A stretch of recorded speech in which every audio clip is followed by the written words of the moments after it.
पाकिस्तान आणि भारतामध्ये युद्ध होणारच अशा पद्धतीची परिस्थिती सध्या पाहायला मिळत आहे। एक तणावपूर्ण परिस्थिती आहे आणि भारताची सुद्धा या सगळ्याला प्रत्युत्तर देण्यासाठी जोरदार तयारी सुरू आहे। ज्या पद्धतीने बैठका होत आहे, पंतप्रधान नरेंद्र मोदी यांच्या काल बैठका झाल्या आणि सैन्याला पूर्णतः मुभा देण्यात आली आहे। तसेच सरसंघचालक मोहनजी यांच्यासोबत सुद्धा बैठक झाली। या सगळ्या संदर्भात बोलण्यासाठी आपल्यासोबत सेवानिवृत्त मेजर जनरल अनिल बामसर अनिल बामसरांकडून जाणून घेऊ का कशा पद्धतीने भारताची तयारी असावी। सर, कसं पाहता तुम्ही ज्या पद्धतीच्या घडामोडी घडते आहेत? ह्या घडामोडी जशा एक्सपेक्टेड होत्या आणि ज्या तऱ्हेने व्हायला पाहिजे तशाच होत आहेत। कालची मीटिंग झाली त्याच्यामध्ये प्रधानमंत्री होते, रक्षामंत्री होते, नॅशनल सिक्युरिटी ॲडवायझर होते, CDS होते आणि तिन्ही सैन्याचे चीफ्स होते। ही एक खूप हाय लेवलची मीटिंग होती आणि ह्याच्यामध्ये जसं तुम्ही म्हणाले की सैन्याला पूर्ण मुभा दिली आहे, म्हणजे फ्री हँड दिला आहे। जनरली इतकं फ्रीडम एका सैन्याला मिळत नाही। पॉलिटिकल मास्टर्स त्याच्यावरती कंट्रोल करतात, पण हे दर्शवलं जातं की किती त्यांना ह्यांच्यावरती किती त्यांना विश्वास आहे आणि त्यांनी म्हटलं पण आहे की मला भारतीय सैन्यावरती पूर्णपणे विश्वास आहे। पूर्ण मुभा देणं म्हणजे तुम्ही आपलं प्लॅनिंग करा, तुम्ही आपलं सैन्य ठरवा, तुम्ही आपलं टार्गेट ठरवा आणि जसं म्हटलं जातं choice of place and time will be your on choosing. त्यामुळे सरप्राईज कसं हासिल होईल हे आपण पाहू आणि ह्या वेळा जी कारवाई होईल ती इतकी जबरदस्त होईल की पाकिस्तान पुढच्या कितीतरी पिढ्यांपर्यंत ह्याचं लक्षात ठेवेल। सर, कुठेतरी देशाच्या पंतप्रधानांनी जो एक अधिकार दिला आहे सैन्याला, खरं तर एवढ्या वर्षात कधीतरी तुम्ही ऐकलाय ज्या पद्धतीचा एक पूर्ण स्वातंत्र्य? बरोबर म्हटलं तुम्ही, असं पूर्णपणे स्वातंत्र्य देणं आणि ते जग जाहीर करून बोलणं ही खूप मोठी गोष्ट आहे।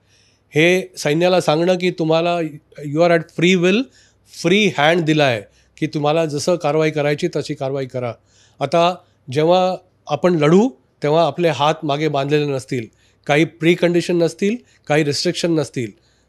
एक्झाम्पल द्यायचं झालं, जेव्हा कारगिल युद्ध झालं होतं आपण ठरवलं होतं की आपला एअरफोर्स एअर स्पेस व्हायोलेट नाही करणार आणि इंटरनॅशनल बॉर्डर किंवा लाईन ऑफ कंट्रोल क्रॉस नाही करणार। म्हणून जेव्हा कधी स्ट्रॅफिंग झालं किंवा बंबार्डमेंट केलं एअरफोर्सनी ड्युरिंग कारगिल, ते आपल्या ओन साईडला राहून बियॉन्ड व्हिज्युअल रेंज मिसाईल्स दागले होते। ह्या वेळेला नो होल्ड्स बार्ड, म्हणजे काहीही तुम्हाला थांबवण्यात येणार नाही। तुम्हाला जे करायचे ते तुम्ही करू शकता। कुठेतरी पंतप्रधान यांच्यासोबत ज्या पद्धतीने संरक्षण मंत्री किंवा सगळे त्याचं नियोजन एक प्रकारे होत आहे, त्याचबरोबर सरसंघचालक मोहन भागवत यांची सुद्धा काल बैठक झाली आणि 1.5 तास चर्चा झाली। कुठेतरी एक स्वप्न संघाचं या अखंड भारताचं त्याचाच एक पाऊल पडावं अशा अनुषंगाने सुद्धा होकार दिला असावा, या सगळ्या परिस्थितीवर चर्चा झाली असावी असं? जरूर चर्चा झाली असेल, कारण सरसंघचालक आणि पंतप्रधानांची भेट हे एक खूप रेअर ऑकेजन आहे। आपण पाहिलं होतं की काही दिवसापूर्वी त्यांनी एक स्टेजमध्ये दोघांनी शेअर केला होता आणि हे पण जवळजवळ 2014 नंतर पहिल्यांदा झालं आहे। सरसंघचालक प्रधानमंत्रींना भेटायला जाणं ही एक खूप मोठी गोष्ट आहे। प्रधानमंत्री सरसंघचालकांना भेटायला येणं ही एवढी मोठी गोष्ट नाही आहे जितकी की सरसंघचालक प्रधानमंत्रीला भेटायला जाणार। आणि जर का 1.5 तास चर्चा झाली आहे तर 1.5 तासामध्ये चहा पाणी नाही होत, 1.5 तासामध्ये डिस्कशन होतं, 1.5 तासामध्ये स्ट्रॅटेजी होते, 1.5 तासामध्ये ठरवलं जातं की काय करायचं आहे आणि कसं करायचं आहे। आणि ही भेट इमिजिएटली तिन्ही चीफ लोकांची भेट झाल्यानंतर झालेली आहे आणि ही भेट अशी अकस्मात होत नाही। सगळ्या भेटी ठरवून तयारी करून मत होतात। तर आपण जसं म्हणाले अखंड भारत ह्या दिशेने हे एक मोठं पाऊल आहे। सर, महत्त्वाची खरंच मानली जाते, कारण की ज्या पद्धतीने या सगळ्या घडामोडी युद्धजन्य परिस्थिती येऊन टिपलेली आहे, आपण पूर्ण तयारीत आहोत, त्यावेळेस सरसंघचालकांची भेट। बिलकुल, अशा वेळेला जेव्हा की माहोल पूर्ण युद्धाचा तयार झाला आहे, तुम्ही पाकिस्तानची कोंडी पहा। पाकिस्तानला माहिती आहे की भारत काही ना काही मोठं करणार आहे आणि 22 तारखेपासून ते वाट पाहत आहेत, कारण ते पूर्णपणे हादरले आहेत।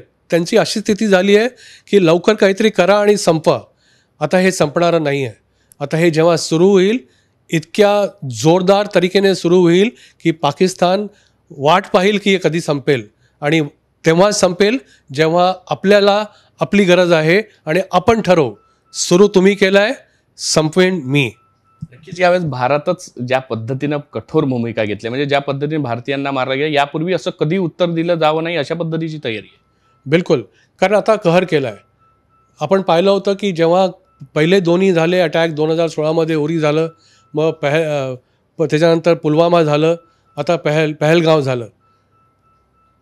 दोन्ही वेळा पहिल्यांदी सशस्त्र सेनाचे लोक मारले गेले. एकामध्ये CRPF होते, एकामध्ये इन्फंट्री जवान होते. जो रोष तेव्हा पैदा झाला होता तो त्या परिकाष्ठेला नव्हता पोचला जो यावेळा पोचला आहे. कारण निहत्ते सिव्हिलियनला मारलं होतं. जो माणूस वर्दीमध्ये आहे, बंदूकधारी आहे, वेपन्स आहे त्याच्याकडे, त्याच्यामध्ये गुत्थाची लढाई झाली आणि नुकसान झालं, तरी एक वेळ समजू शकतो. दुश्मन राष्ट्र आपल्या देशामध्ये येऊन आपल्याशी कारस्थानी करतं हे पाहवत नाही. आता त्यांनी आपली सीमा ओलांडली आहे, जसं आपण म्हणतो लक्ष्मण रेखा ओलांडली गेलेली आहे. आता थांबणं बरोबर नाही. कुठेतरी पाकिस्तानला धडकी भरलेली आहे. प्रसारण मंत्री म्हणतात का 24 तासात 36 तासात भारत कधीही हमला करू शकतो. तिकडे सैन्यातले अनेक अधिकाऱ्यांचे कुटुंबीय परदेशात निघून जातात. तिकडे त्यांना जनतेला तिकडे वाऱ्यावर सोडलं जाते. हे कसं पाहता पाकिस्तानला? पाकिस्तानचं सैन्य कम्प्लिटली इंटिग्रेटेड आहे. त्यांचा जो मोराल आणि त्यांचं जे लेवल ऑफ ट्रेनिंग आहे हे खूपच पुअर आहे. आपण पाहतोय की आसिफ मुनीर जे त्यांचे चीफ आहेत, ह्या माणसाचं रिटायरमेंट ड्यू आहे. आणि पाकिस्तानमध्ये हिस्ट्री आहे, इतिहास आहे की एकदा चीफ झाला की त्याला असं वाटतं की आपणच चीफ राहावं इन परमनंट सेन्स. असं होऊ शकत नाही. पण तडफड इतकी असते चीफ म्हणून राहायची, कारण पाकिस्तानमध्ये आर्मीला एस्टॅब्लिशमेंट म्हणतात. एकदा एस्टॅब्लिशमेंटच्या हेडवरती झाला की त्याला काही सुचत नाही, त्याला वाटतं की मीच राहावं. आणि आपण पाहिलं आहे की जितके सिनियर ऑफिसर्स आहेत, असं पण ऐकलं आहे की चीफ मुनीरचे पण फॅमिली, जितके कोर कमांडर्स आहेत त्यातले अर्धे कोर कमांडर्सची फॅमिली या तर कॅनडाला पळून गेलेत किंवा अमेरिकेला पळून गेलेत.